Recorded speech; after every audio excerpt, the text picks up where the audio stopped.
magazine today. No magazine today? What? No.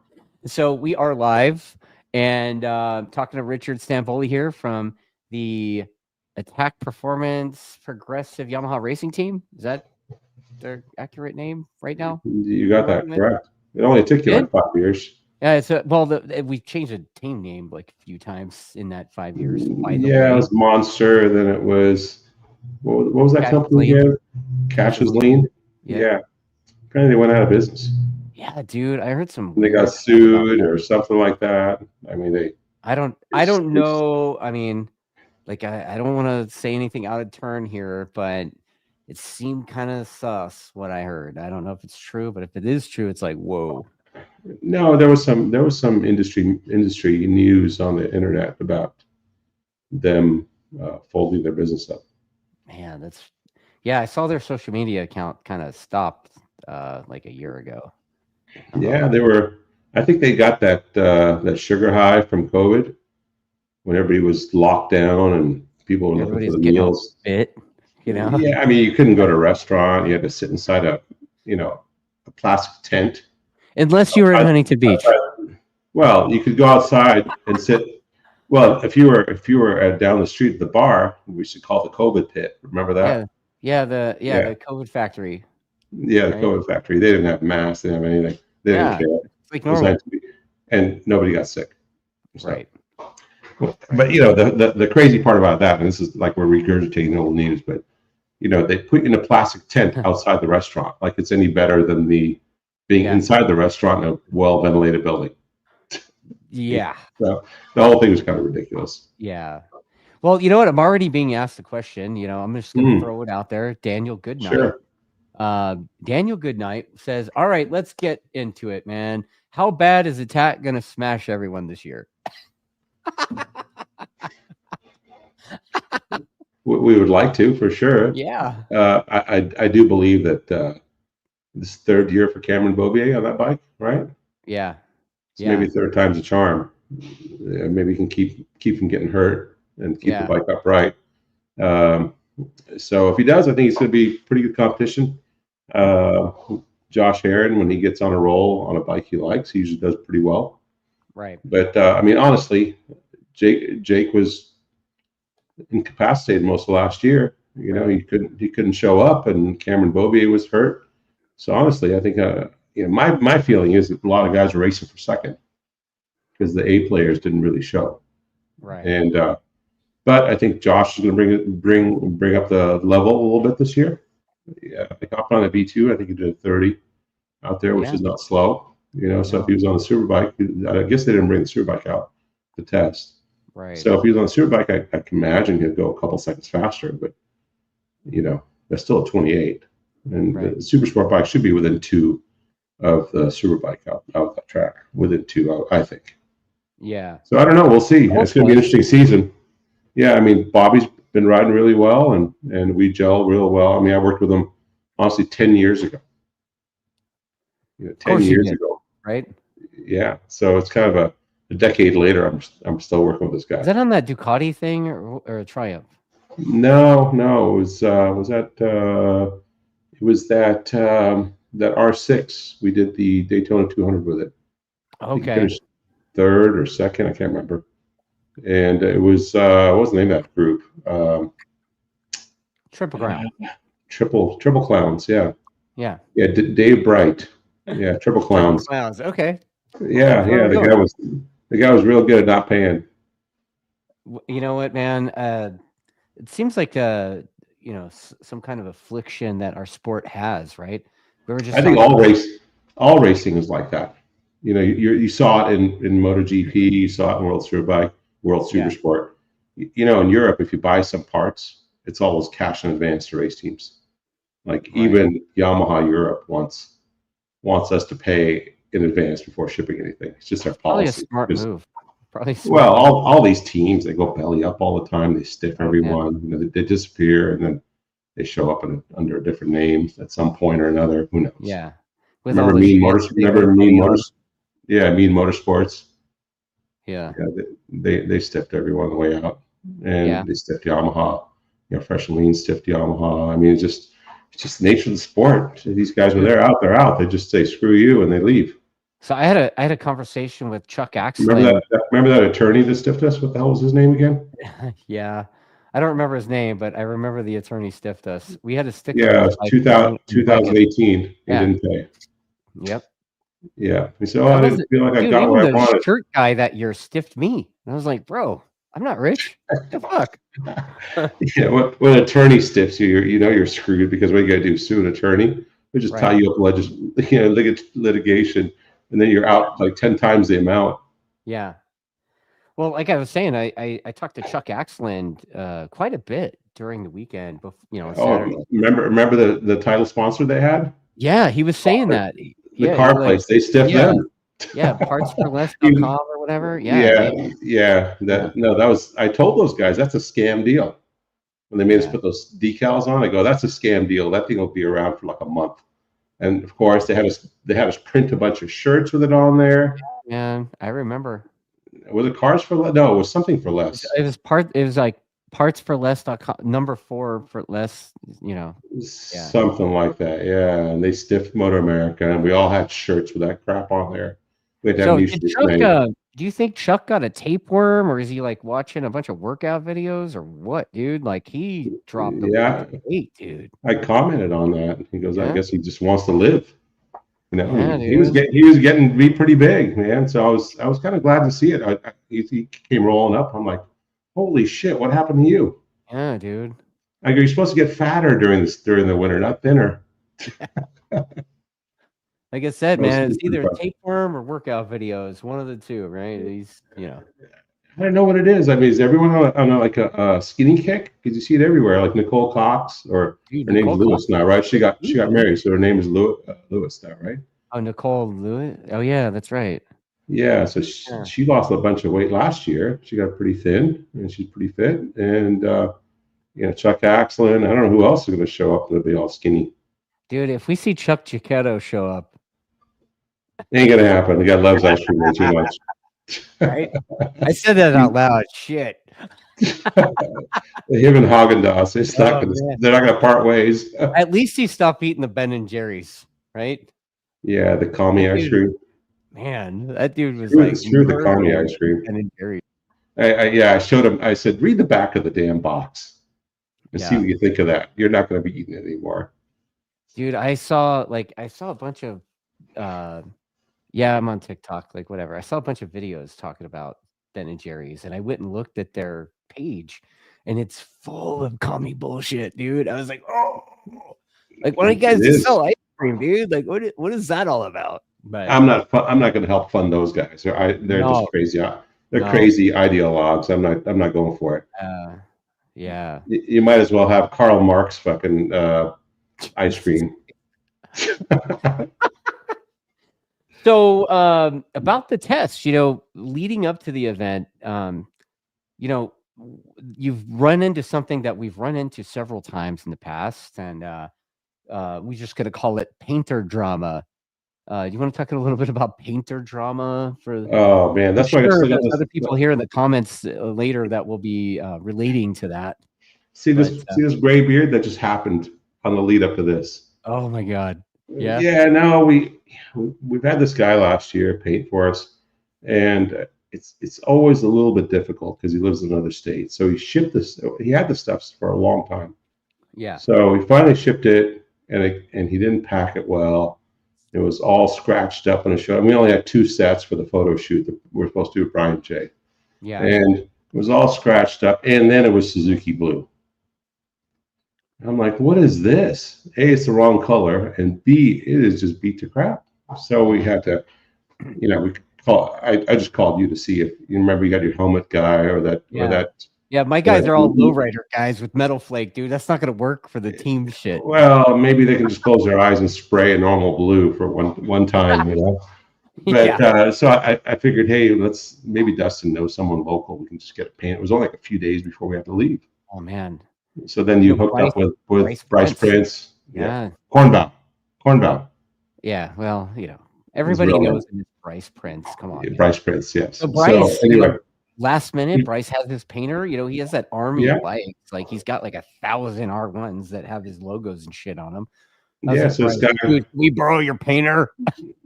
yeah. So kind of missing our old painter because he was like 2 blocks away. Yeah. You know, it's too bad he's quit painting. But anyway, yeah. So Bryce had a guy in Bakersfield, Danny. Yep. So we shipped it over the same day that we called them. Like, hey, we could almost make UPS. We literally like asking the UPS guy to hold on, don't leave. So we shipped it. He had it the next day, and over the weekend he painted. And he went and picked it up, and of course you had to drop it. One of them. Well, I mean, it was on the headrest. You know, it was in my truck. Like, what are you gonna do, man? So John Summers says you should have C5 paint it. Yeah, C5. Isn't that Dude, love that guy, honestly. Bert Solis? He had the Silos. worst. He had the Silos, whatever. He had the worst clear ever. I don't know where you got that clear. Home Depot? I don't know, but Bert was hilarious because I told this story actually on the internet already. But Bert, I mean, I know you've had stories with Bert too, but Well, we used him in 2006-ish, I think. Yeah, with the Cowie, right? You did one paint job with the Cowie, and you're like, yeah, never mind. So yeah, he did a couple, but it was definitely last minute, and the clear was never dry. And I remember one time we had the clear turned yellow, and it never hardened. Yeah, you know, she like trying to make sure you hit it with any contact cleaner. I had the no hardening thing happen on a lower once, and I also had I had several times I picked up wet bodywork, and one time I picked it up and I left a thumbprint, and the paint was so wet that after about half an hour, the thumbprint went away and it looked perfect again. Yeah, he can. So that's how wet it was. Hilarious. You would go surfing and stuff and be like, hey man, the paint, it's in, like, you call him, check on your paint job, and his line every time was, dude, it's in base coat. Cool.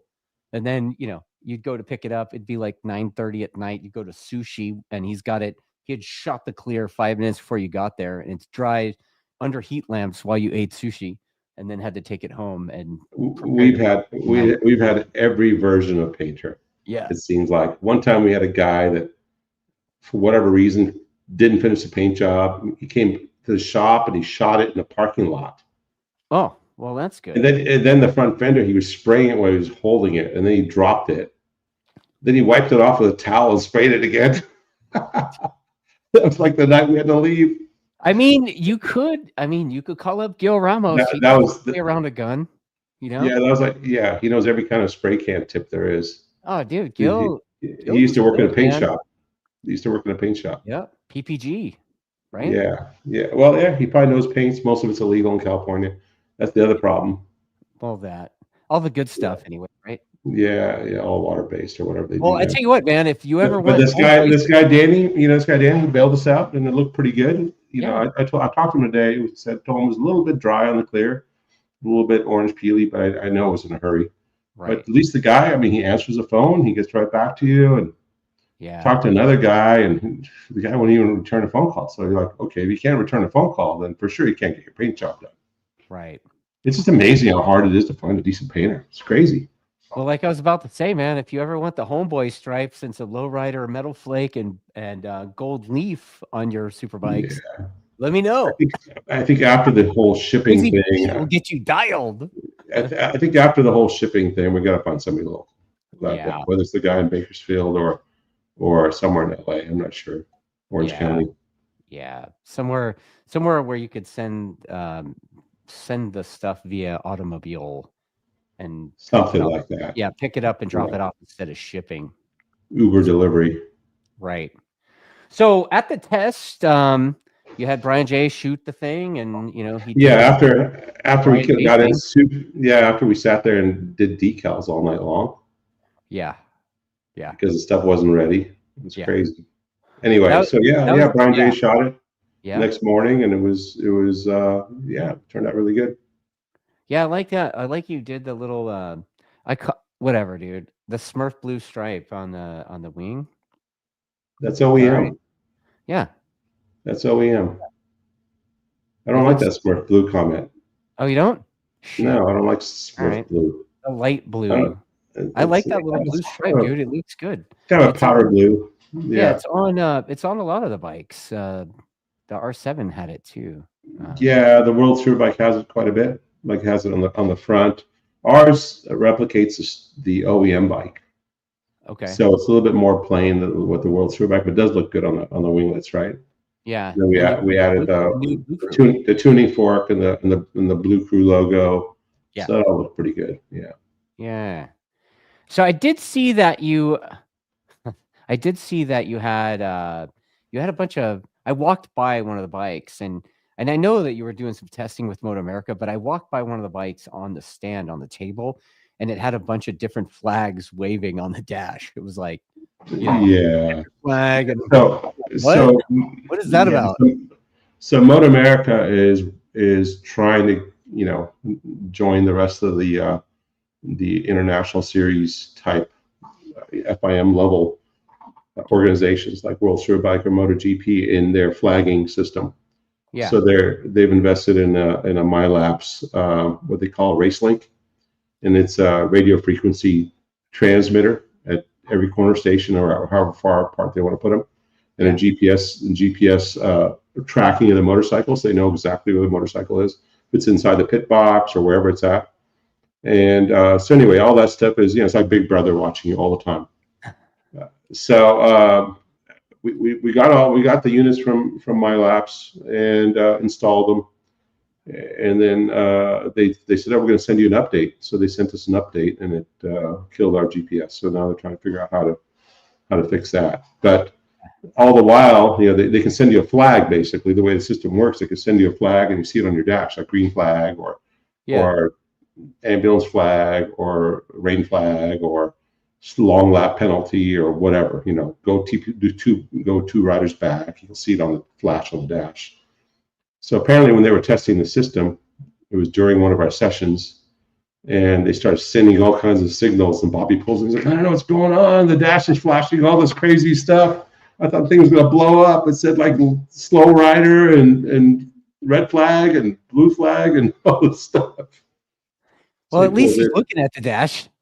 Yeah, so I had to message Jason. I said, "Hey man, can you stop sending messages and maybe do it between sessions, and until we get this thing figured out." But it's work in progress without a doubt. So I think they have Daytona to kind of figure it out, and then Barber. So I think first, I would say their first rider meeting, they should say, ignore the flag until we get the system right. When you see the flag pop on your dash, just ignore it for now. Yeah, I mean, I would say that. It's like, we're going to be trying to make it work. I don't know. Scott Smart, who used to be the World Superbike tech guy, now he does some other stuff, World Superbike. He's supposed to be a Daytona. I think he's supposed to help him sort it all out. But apparently, what Jason told me was that the system the World Superbike uses kind of proprietary, and the one they have is like a generic system. They're trying to make all the messages work out right and all that stuff. But yeah, it's interesting. Yeah, interesting. That could be a disaster if it goes wrong, right? They could give the dude the wrong flag. He comes in, the race is lost. Then what? If they give a black flag or send a wrong flag message somehow, they better have that system down, because there's going to be a lot of upset guys who don't have it working right. Yeah. Especially if you're winning a race, it could be a black flag. Oh, dude. Yeah, imagine? But on the other side of that would help maybe eliminate in the rain dude drawing up a impromptu board to show him that he's got to take 2 positions away or something. Yeah, then there's other stuff that they can do with it too, like they can have the tail light flash, the rain light flash, if it's a yellow flag or if you're slowing down or something like that. Oh. So they can send a message to make the tail light flash. Our tail light's wired to the ECU, so it could potentially do that. I don't know how it would work in our software, but it could technically be something that triggers that. I don't think the World Superbike guys are doing it, but maybe they are, and we just don't have that latest software that has those flag messages in there. Yeah, Cody Krager was like that. Actually, he brings up a good point about the blue flag situation too. Maybe a blue flag rider will get that on their dash and know to get the fuck out of the way. Yeah, well, all the super sport stuff is going to that Mechatronics Okay. Along with the solo dashes and all that stuff, I do believe is capable of reading all those CAN messages. Wow. So if they have that race link module, which I think Super Sport and Superbike it's mandatory. I Yeah. think Baggers is mandatory. I think the other classes like Twins and this and that is not. So Superbike should be able to do it. All the Superbikes, whether they have a Mechatronics dash or something, they can send the CAN messages. It gets a little bit tricky when some guys, I think they're still allowed to run a Motec ECU, and then you got to figure out how to send the CAN messages across the Motec. Yeah. But I'm sure they can figure that out as well. It's not that complicated. So we got a lot of commentary on our social media stuff from the team about the wings. Like, enough with the wings already, you know. You want to talk a little bit about the wings and what you discovered in the quote unquote test that Bombi did for you? I thought we did it in the. No, you found Did something we ever else talk about about the wings. Oh, you mean how they break off? Yeah. Yeah. Well, that was later. That was towards the end of the Yeah. weekend. So. Oh, 100%. Yeah. So, you want to talk about that crash now or Yeah, later? I mean, we could. Or you want to save it till later? We can go later. It's Yeah. fine. Let's talk Yeah. about the progression of the riders then. You know, you got Bobby and Jake. The big question mark I have, people are asking about, like, how's Jake? Is he gonna, you know, is Jake back? How's the hand? How's the wrist? I think it seems to me, and this is just my opinion, that he's taken it one step at a time. Yeah. You know, he hasn't really, since his wrist was kind of messed up, it's been a couple of years, his wrist was messed up, you know, and so last year was the worst it was been. So for a guy to get out there and try to get on pole or get on the front row and then just go backwards to 7th, 8th, 10th place, you know, it's pretty demoralizing, right? Yeah. So I think he's trying to get himself back into that winning spirit, let's say. And I think his hand's getting stronger every time he rides because he's been able to do longer runs. And honestly, he wasn't that far off. So I think every time we ride, he goes a bit better. Have we got into the 26s? Yeah, I did 26.9 when Bobby did 26.6 or 5 at that time. 5. Yeah. So it wasn't that far off, and we're still working. The whole test we weren't really looking for a lap time. We were working through our process. We have a process, right? Where we're working on steering, we work on edge grip, we work on different things because we want to get as much information as we can before we get to the nationals. We don't want to be figuring out the motorcycle of the riders at the nationals. So our chassis changed considerably since, let's say, 22 or 21, and we didn't have really a great opportunity to fine tune it last year. The riders were either injured or unable to perform at the level that was necessary. You know, so we were always plagued with all that last year. So we never really got a chance to find that perfect combo, let's say, or if there is such a thing as a perfect combo, but there's a combo that works fairly decent. And I think this last test we ran through a gauntlet of stuff. Like every session, and a lot of times twice in one session, we would have a chassis change. So it never really gave the guys a chance to get in a really long rhythm, but we did learn a lot in the feedback. And both guys have really good feedback. They feel something, they're pretty good about it. And one of the things that I've been adamant about is do not muddy the waters with the riders before they ride the motorcycle. In other words, don't put stuff in their head before they roll out. Because what happens is you tell a guy, okay, we're working on the front. We slow down the rebound so it should feel like this. And the guy goes, yeah, I kind of felt like that. Well, just guess what? You just ruined your test. Right. You know, so even with Jake, I go, we made a front change. Go tell us how it is. He goes, well, can you tell me after we're done if it's better or worse? Because he's kind of curious about what worked and what didn't. But the problem is that you'll find something that may not work at Podium Club. Right. But it may work at Barber. Yeah. Right? Like maybe this particular trail window or this rake or swing arm pivot or whatever may not work at Podium Club because the braking and the grip and the tires are different than Barber. Barber's a flowing track and it may work at Barber. But if you put that information in the guy's head, immediately he's going to say when he gets to Barber, well, why don't we try this thing that worked at Podium Club? Right? Right. And you end up going down the wrong path. So I think it's really important not to put too much information in the rider's head. They become more engineers than riders. Let them focus on hitting their marks, riding as hard as they can, and try to remember some things that happened to the motorcycle during their run. That way we can look at the data and confirm. Yeah, and then you take that, and it may not work at Podium Club, but you may, like you said, it may plug it into Barber or whatever, right? You know what, you've talked quite a bit the last couple of years about trying to make the bike work on the harder tires. I think that's accurate, right? Like the harder tires, is that what it is, or is it the new? No, the harder tires. Harder tires. Yeah, because when the tracks were all bumpy and shitty, like our bikes seem to work awesome when on the bumpy shitty. Yeah, on the softer tires, because we have the ability to make the soft tires live longer. Right. Whether it's electronics or the chassis, or the engine is kind to the tires, the non-fire inline, or whatever the case may be, the Yamaha one's kinder to the tires. So we can run some we can run a good pace for a long amount of time. Right. Where it seems to me that BMW, let's say, can run a fast pace for a short amount of time. Like Bobby go out and put that fast lap down, but he doesn't seem to do it all race long. Or he might save it till the end. Right. Which is kind of his style too, is where he'll save 5 laps in the end. If he can hang on till the very end, he's able to, dig down and get that last bit out of the bike for the last 4 or 5 laps, which is kind of his specialty. Right. Yeah. So as the tracks start wearing more, I think we're going to be in a little bit better shape this year to answer your guys' question about smashing people. I don't know about smashing anyone. I don't know if that's still available, because the competition is definitely filled with decent riders.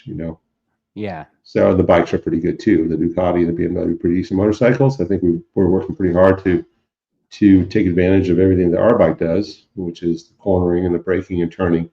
So as we make that better, then we can maybe give up the 10th or 2 on that long straightaway and still be able to get ahead of these guys. Right. Yeah. The classic Yamaha handles better kind of program. Yeah. Okay. Yeah. So that's kind of where we're at. And then if we're able to make some more power, then that's icing on the cake. And we've been inching away at the horsepower game. So we have been making a little bit here and there, but it is no magic bullet when it comes to that. I think I wouldn't say the bones are pretty clean. You can't just throw the dice and hope it works out. Yeah. Chuck Axon was joking we should put a big bore kit in or something like that. So I goes, I wanted to say, is this entrapment? Is that what you're doing to me here?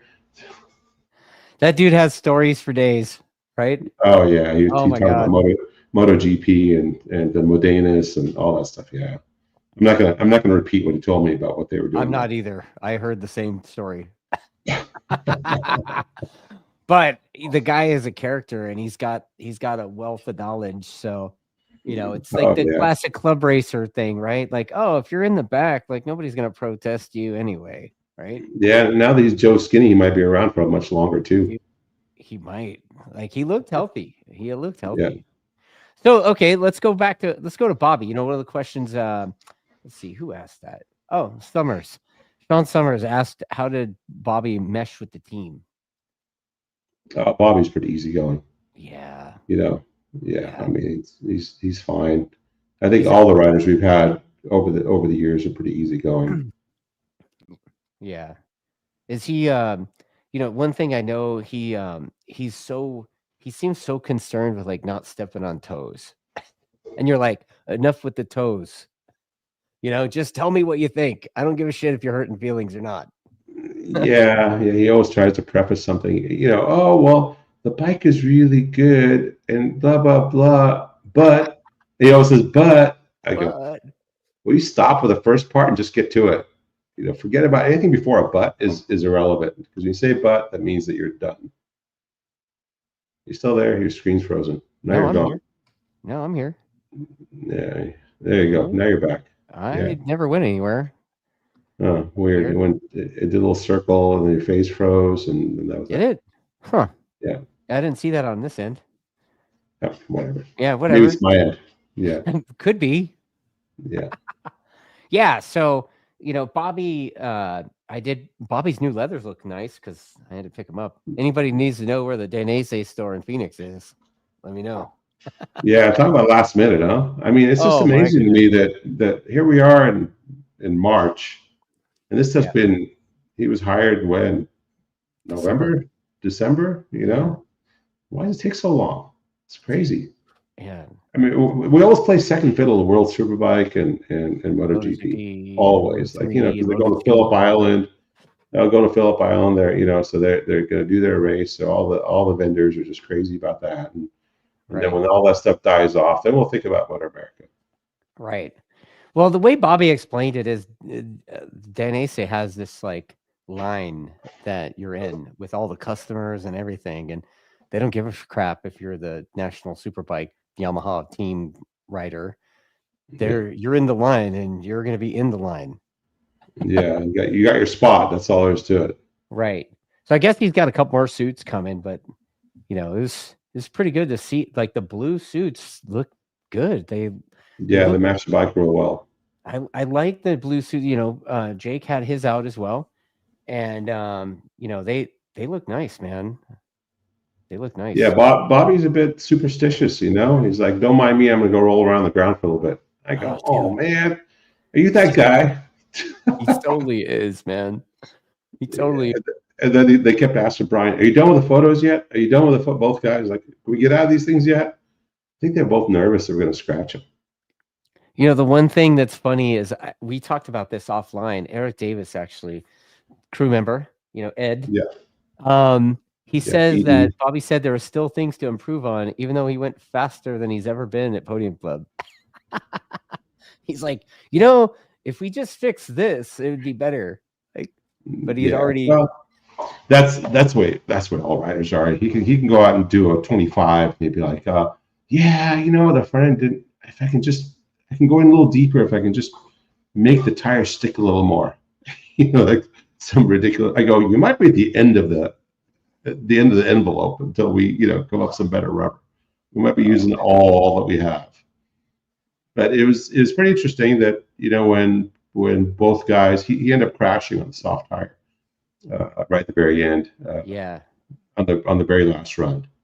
Right. Just what happened was Cameron Bobier went out and he ripped a few laps real hard, and then I think he was out for another run on the soft tire, and he just got a 26.3, I think. Yeah, and Bobby did 26.4, something like that. And Bobby saw the time. He's like, okay, that's it. I'm going to go faster. And so he went out and did his first. He came around, did one lap, and apparently Cameron crashed in turn one. And he saw the yellow flag, and he looked at Cameron, and he missed his brake marker, so he went and crashed right behind him, tipped over. Yeah. And turn one's the first gear corner, so it wasn't a big crash, but it did. Yeah. It did test our wing mounting. Right. And they snapped off right about where they're supposed to snap off. And they're not savable either when they snap off. They look like ski bindings, but they're not. When they break off, they're done. And they're about $600 a side, you know. $600 a side. You told me more. You told me an astronomical number for the OEM ones. Yeah, I looked them up online because I think Chavi was asking me how much are those wings, because he's got, you know, he works at that bodywork company in Spain. Yeah. And I can't remember the name of the company. He said, how much are the OEM wings? I looked it up on one of the websites. I don't know how much they are. I don't know what any of this stuff costs, honestly. And we just, you know, we order the stuff as we need it. But like $1,400 something for an OEM wing. $100 for one wing. One side. Dude, you're almost wings on that thing. Oh.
Okay, that's weird. I guess we had a Taco Bell internet moment. That's something. That's weird. That's super. Yeah, I was about ready to check my internet connection. Dude, I did mine too, and it was like it seemed fine. Yeah, same here. What are we on right now? We were talking about the wings and being expensive.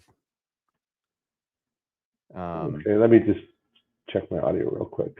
Okay, I'm good. All right. Anyway, Yeah. your So, sound's coming in kind of weird. like $1,400 a side, man. You're like $3,000 in wings almost. For the OEM ones, I mean the standard carbon stuff is always so expensive. Like the M1, remember the M bodywork, like the M1 M bodywork? Yeah. It's really expensive. Even the fender was like crazy money, but I'm sure there'll be some aftermarket guys making it. That's what Chavi was asking me, and he was like shocked. But that was like Motorsport or one of those. I just looked it up. I don't know if that's accurate, but I'm sure it is. They get the price book straight from Yamaha.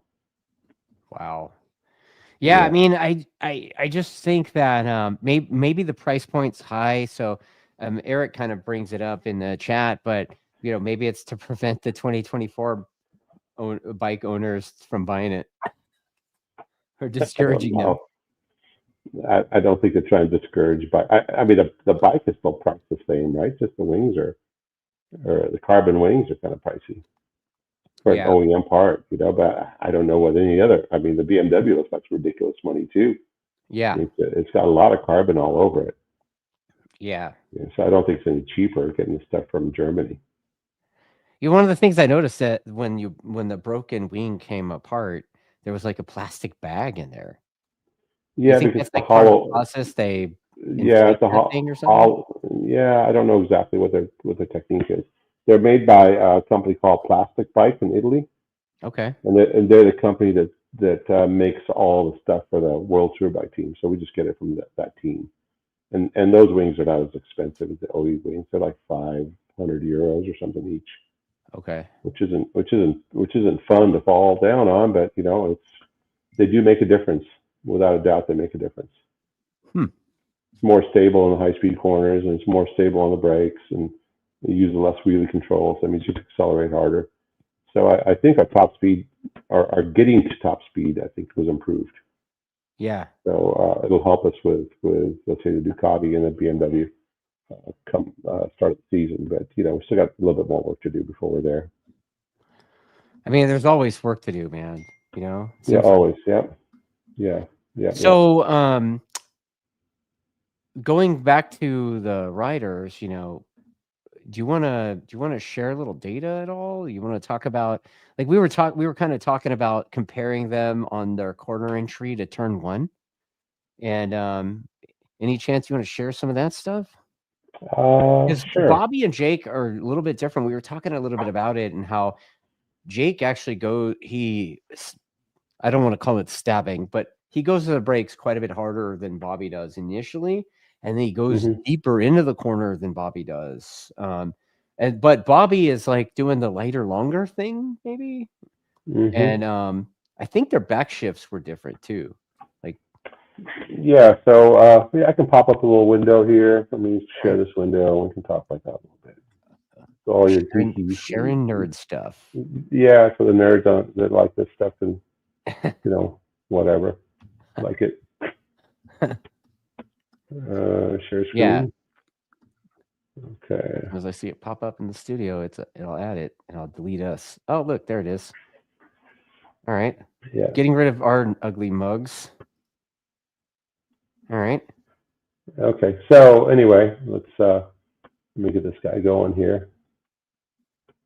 So if you look in this area right here, so this would be 26.4 that Bobby did. Okay. And 26.9 that Jake did, right, is red. Okay. So you can see between here and here, so the distance there is like 97.8 meters or whatever, and then this is 110 meters. So Jake goes in a little bit later and grabs the brakes. Okay. And then he's more deliberate. He grabs this much more. So this is the brake pressure here. Yeah. That's Bobby's brake pressure. He kind of settles the front, and he squeezes harder and harder and harder as he tips it in. But he Okay. uses a pretty heavy back shift over here. He uses Huh. a lot of the engine braking to slow the bike down, where Jake's using a lot of the front, not as much back shift. And he grabs his last back shift very last here. You can see Jake is like, red Right. is Jake's back shifts here. 1, 2, 3, 4, 5 back shifts. Bobby's like bang, bang, bang, bang, bang, bang. Yeah. And then he used a lot of clutch slip and engine braking to slow the bike down. And you can see where the rear tire here, that's the rear tire skidding. Okay. This is Jake's rear tire skidding. That's not as much skidding. I'd say Jake's a bit cleaner getting into the corner than Bobby is. Huh. I've had that. But Bobby, I can't seem to get him to do this initial hard braking and brake deeper. For whatever reason, he just doesn't feel comfortable doing it yet. So this is the area we're working on. Okay. And I keep telling him, hey, man, you need to, he just feels like he's faster getting to the apex by letting it roll in there. But it's a first gear corner, and you can only get in so much in a first gear corner. But the rest of the braking is pretty similar, you know? Yeah. But Jake uses a little more engine braking right at the very end, this first gear shift right here, right at the apex. Or getting to the apex. It's pretty crazy too, looking at the back shifts and looking how much tighter Bobby's are. Like Jake's, like you said, super deliberate. Like they're almost like perfectly spaced apart, and they're wider spaced apart, whereas Bobby's are like bing, bing, bing, bing. Like the window where he so gets his 5 back shifts in is quite a bit more narrow. So we can do a time here. So delta. So the delta is 72 meters, looks like. Okay. And then here, Jake's delta is 117 meters. So you can kind of see the difference. And if you did it in time, you switch to time. Yeah. So if you look at here, Bobby does all his back shifts in 1 second. Yeah. And Jake does his back shifts in 2 seconds. Wow. Yeah, and so, but Jake's going in quite a bit deeper and using a little bit more stroke in the front, so you can't see here, but he does get to the bottom of the stroke pretty quick. So, and then sometimes you get a misconception. For instance, can I switch this off, or are you good with this? Switching it off. Okay, so sometimes you get a misconception with the feeling they get. Like one of the things that Jake said, I feel like the front tire is pushing. And it turns out that when he stabs it and goes for the first back shift, there's a couple of rollers there and hits the bump stops on the fork. And that to him feels like rubber and feels like it's pushing. When it's actually hopping over the bumps a little bit, And so a lot of guys, and then of course he says, feels like I get down there and it stops. So if you didn't have data and you didn't understand what the guy was saying, you'd say, oh, feels like it's not going down far enough in the stroke. That's what you're saying. I don't feel like it's going down as far as it should on the stroke, like it's not pitching over as much. It's like, no, man, you're on the bump stop. So we actually go firmer. And he goes, oh, yeah, now it doesn't feel like it's pushing the front tire anymore. Where a typical guy might go, oh, yeah, we got to soften it up so it'll get down there and feel better. And sometimes, it's the opposite is correct. So it's a matter of taking what the riders say. There's a lot of stuff going on with the dynamics. You're going 180 miles an hour and you're grabbing a bunch of back shifts, looking for hitting the brake marker, looking for that apex, and a lot of stuff's going on. The bike's skidding, and it's wanting to slide the front tire, and you're trying to manage all the stuff, and you may not know exactly where the bike is rotated to, what position. It may be on the bump stop, it may be not on the bump stop. That's right. The data has a good view. So Jake gets the bump stop pretty quick, and in the past he's run a fairly soft setting, but I think that didn't help him with getting to the corner. You're all frozen again. Am I? I don't know. You look fine to me. I don't know. I'm here. You having some of that LA County internet, yeah. You think I have Taco Bell internet? My 2 gig fiber is messing up again. Yeah, I don't know. It's strange. Yeah. I don't know. Yeah, I don't know. I'm still here. Yeah. Another thing I wanted to talk about is, the MotoAmerica test. It seemed like some people didn't show up. Like, I was surprised to see not very many teams. Are you there? Do you not hear me? You still hear me? Okay. I can hear you Yeah, just I'm fine. here. I'm here. Yeah, so I was gonna say, like, I was surprised You're not to buzzing see in so and many out though, teams. like a bad phone connection. Okay, so I'll Oh, keep man. talking. Okay. Okay. Yeah, you know, it's kind of a West Coast test. Yeah. You hear me? Yeah, I can hear you just fine. Well, your internet's broken today. Bro, dude, my internet is Yeah. shitting itself. Anyway, having a Microsoft moment. Yeah, me too. Yes. That's what else to do. Yeah. Oh my So goodness. anyway, I guess we're good now. You know, it's kind of a West Coast test, and Yeah. the problem is that a lot of these teams don't have their stuff yet. Also, like we're talking about leathers and bodywork coming last minute.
Yes.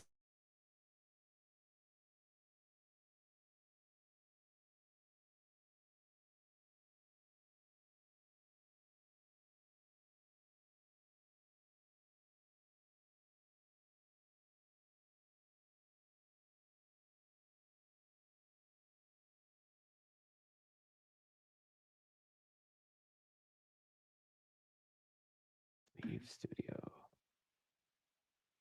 Okay, look, there you are again. Seems like my connection's like super unstable.